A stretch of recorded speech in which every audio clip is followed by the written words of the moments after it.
안녕하세요. 필리핀 세부에 살고 있는 가족의 일상과 세부의 정보를 알려드리는 채널 세부맘의 세부맘입니다.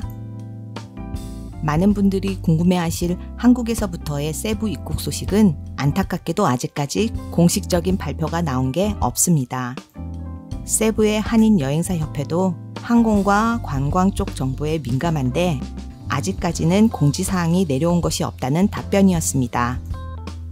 보홀 보라카이 클락처럼 완화된 지역들은 검토하고 있는 듯한 얘기도 돌고 있지만 현재 필리핀 상황으로는 조금 더 마음의 여유를 가지시고 기다리시는 게 정신건강에 좋을 것 같습니다. 많은 분들이 이미 아시다시피 필리핀은 예측하기가 힘든 나라 중에 하나이기 때문에 어느 날 하루아침에 예상 못한 발표를 할 수도 있습니다. 필리핀 현지에 다시 돌아오셔야 하는 분들이라도 어떻게 좀 해결됐으면 좋겠는데 지금 필리핀 현실은 흘러내린 콧물 닦을 휴지 찾는 것만으로도 벅차 보입니다. 6월 20일 기준 필리핀 총 확진자는 29,400명이며 2월 20일 신규 확진자는 943명, 사망자는 1,150명, 완치자는 7,650명입니다. 세부시티의 총 확진자 수는 4,364명, 6월 20일 신규 확진자는 126명, 사망자는 73명, 완치자는 2,092명입니다. 라플라프 시티의 6월 20일 기준 총 확진자 수는 262명이며 16명이 사망하였고 75명이 완치되었습니다. 현재 치료 중인 환자는 134명입니다.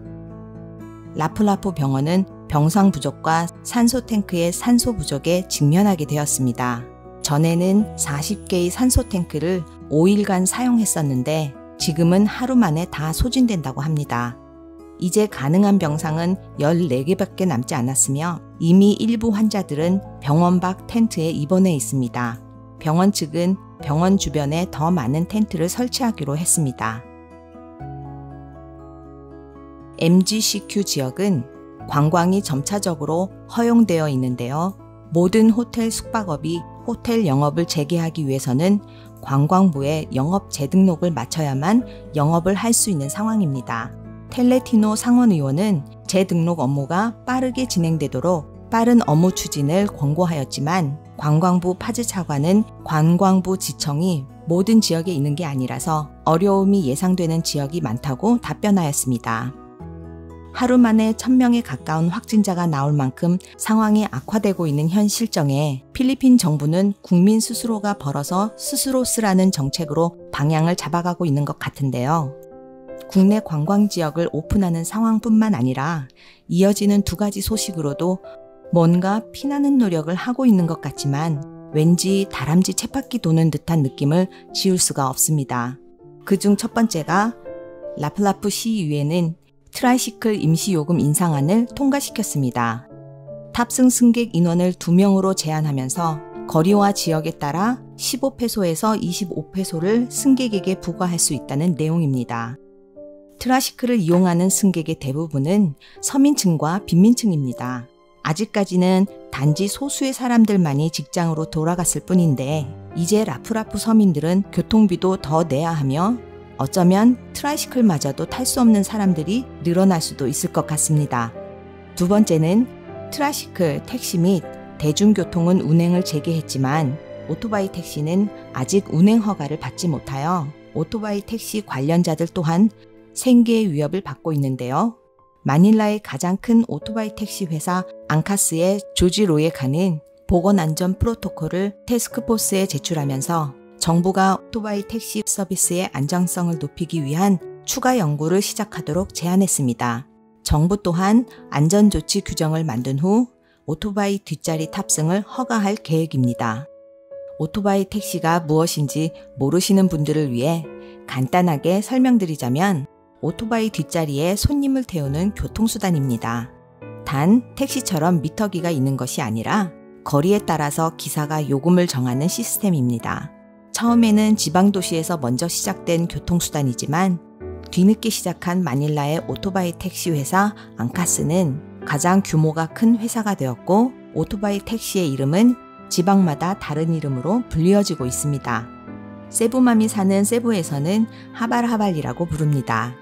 다시 제자리로 돌아와서 앙카스에서 제시한 보건안전 프로토콜이 바로 이것인데요. 아직은 한참 더 연구해야 할 것 같습니다. 단지 앞사람과의 칸막이만 추가된 것으로 보이는데요. 오토바이 택시는 뒷승객이 반드시 안전모를 착용해야만 합니다. 그래서 기사는 항상 여분의 안전모를 오토바이에 매달고 다니는데요.